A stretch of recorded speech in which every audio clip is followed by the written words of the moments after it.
And I'm aware that you obviously can't get into details. Can you give any kind of ballpark about how many other countries we're talking about here? Is it a lot of other countries that engage in foreign interference in Canada? No, we're not allowed. I'm sorry, I can't speculate or get into that. Thank you. Thank you for trying.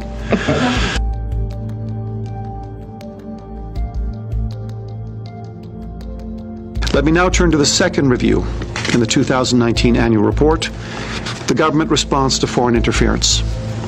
This review examined the threat facing Canada from foreign interference and the government's response to that threat. On both fronts, the committee heard testimony from dozens of officials from the Canadian security and intelligence community, reviewed thousands of pages of documentation, both classified and open source, and I mean thousands of pages, and deliberated at great length. First, the threat. Our democratic institutions and independent media, civil society, academia, and our electoral system and process support effective, accountable, and transparent government. However, the review demonstrates that those same institutions are also vulnerable to foreign actors seeking to covertly and inappropriately interfere or exert influence in Canada. To repeat, the committee sought to present a clear description of the magnitude and nature of the challenge of foreign interference in Canada.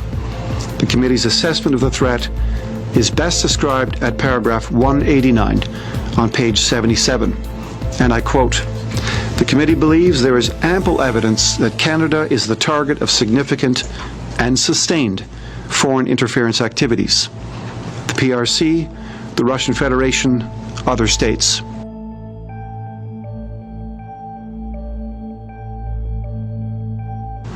The committee believes that these states target Canada for a variety of reasons, but all seek to exploit the openness of our society and penetrate our fundamental institutions to meet their objectives. They target ethno-cultural communities, seek to corrupt the political process, manipulate the media, and attempt to curate debate on post-secondary campuses. Each of these activities pose a significant risk to the rights and freedoms of Canadians and to the country's sovereignty. They are a clear threat to the security of Canada. The committee conducted a thorough examination of the primary security and intelligence organizations responsible for investigating and countering the threat of foreign interference: CSIS, Global Affairs Canada, the Privy Council Office, Public Safety Canada, and the RCMP. We undertook a deep dive into the extent and sufficiency of interdepartmental coordination. We examined a series of case studies of Canadian responses to instances of foreign interference in Canada. We examined the extent to which the Government of Canada engaged with other orders of government and the Canadian public. And finally, we examined international collaboration and coordination. The review found that the interdepartmental coordination and collaboration on foreign interference was done on a case-by-case, even on an ad hoc basis.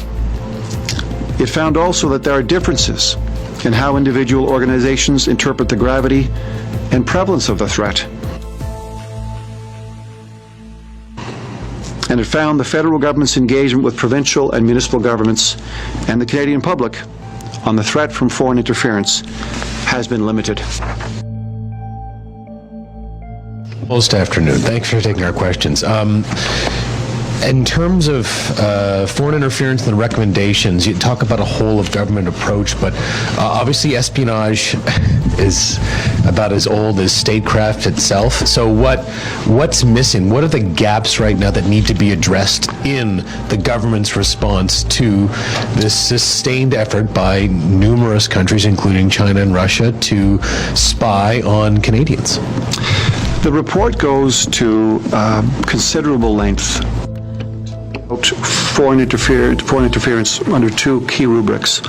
One is a clear description of the threat, and the other is, perhaps most importantly, the government's response to that threat. But let's be clear on this. There is ample evidence, the committee believes, that Canada is the target of significant and sustained foreign interference activities. The committee also believes that these activities pose a significant risk to the rights and the freedoms of Canadians and to our sovereignty.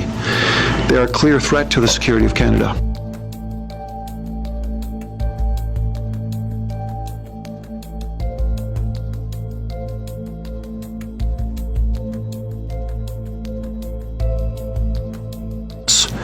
One of the things we do point to in the report is the example from Australia. Just recently, Australia launched its new counter-interference strategy. It also then created the post of the National Counter-Foreign Interference Coordinator, and then as recently as December 2019, backstopped it with a recently created task force to deal specifically with foreign interference in Australia, and funded it to the tune of $90 million for a single task force. But specifically within the framework here, I mean, is there a lack of communication between, it seems that CSIS takes the lead on most of these files. Is there a lack of communication when it comes to the RCMP?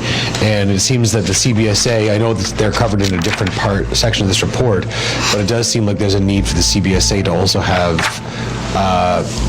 be more in the loop when it comes to the potential of foreign interference and within Canada's governance structures and institutions.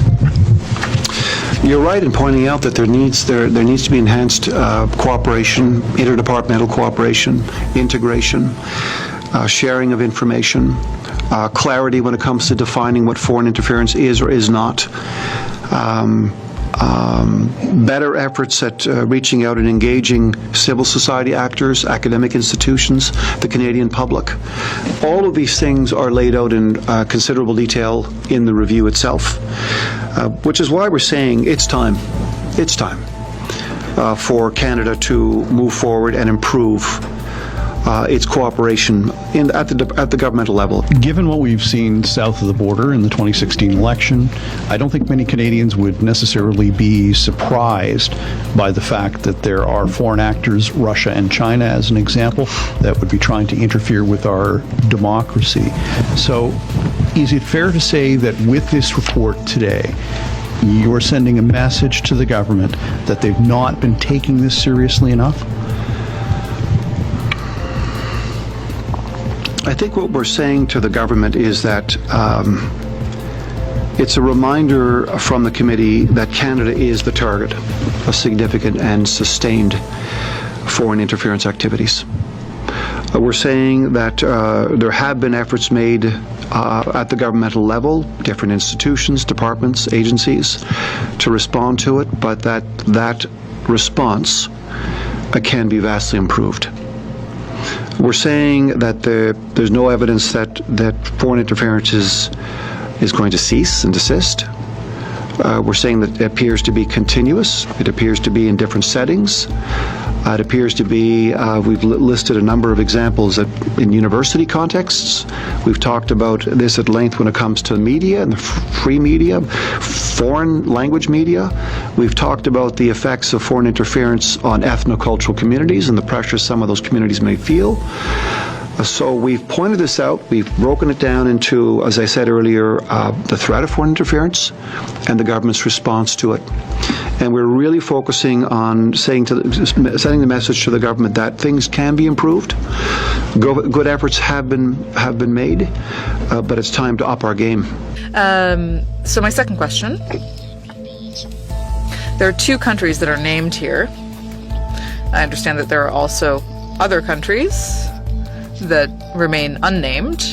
So what are those other countries, and why do you not name them? Could you repeat the question? Yes, so you name 2 specific countries in your report that are involved in foreign interference. But you say that there are other countries involved as well, but you don't say which countries they are. So which countries are we talking about, first?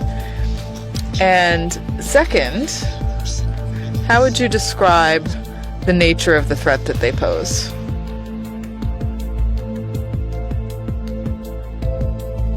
But when it comes to actually naming the other countries, I can't answer that question directly.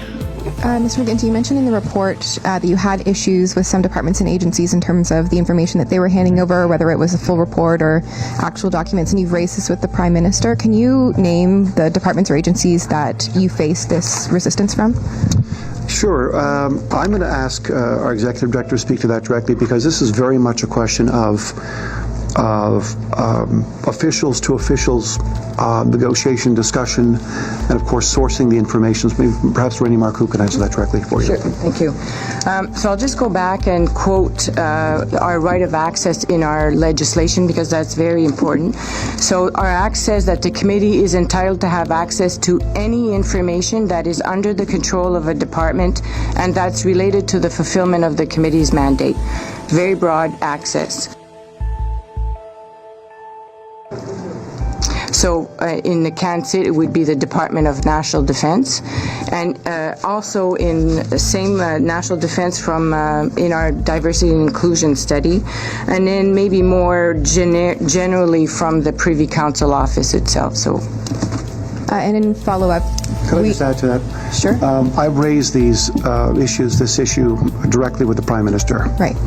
And we're now following up with the Prime Minister's National Security and Intelligence Advisor to make sure that we come to ground on a much clearer understanding between the committee and the government of what the committee has access to or does not have access to based on the enabling legislation. So we're following up on this quite directly. You mentioned single out two countries, China and Russia, in terms of foreign interference. Why were you able to name those, but not the others that you mentioned are present as well? China and Russia have been named publicly in the media, in reports by think tanks, in academic studies, by other foreign actors, partners, states that engage in foreign interference. The committee also named China and Russia in the opening chapter of its 2018 annual report. The question of identifying or speaking about any other country is a question of redaction. And I explained the redaction process at the beginning of my comments, so we're really in no position to speak further about any other country in any detail other than China and Russia. Given the details around how state actors are using their ethno-cultural communities, what do you want Canadians to take away from that, given there are obviously sensitivities and some of those communities already face a lot of stigma? I would say one of the most important messages the committee wants to impart about ethno-cultural communities is that they are targets. They are targets. And that's what concerns the committee. Their rights as Canadian citizens are targeted. Their freedoms are targeted. And we've laid out the kinds of activities that take place from different sources. So we're concerned. We're concerned about our fellow Canadians. Given the tone in the annual report and your tone now, should we take away from that China and Russia have been successful in their objectives? That these aren't just attempts? I'm not in a position to answer that. We focused very much on what the threat looks like as fulsomely as possible, and we focused even more on the government's ability to respond to the threat, how well it was responding and where it could improve.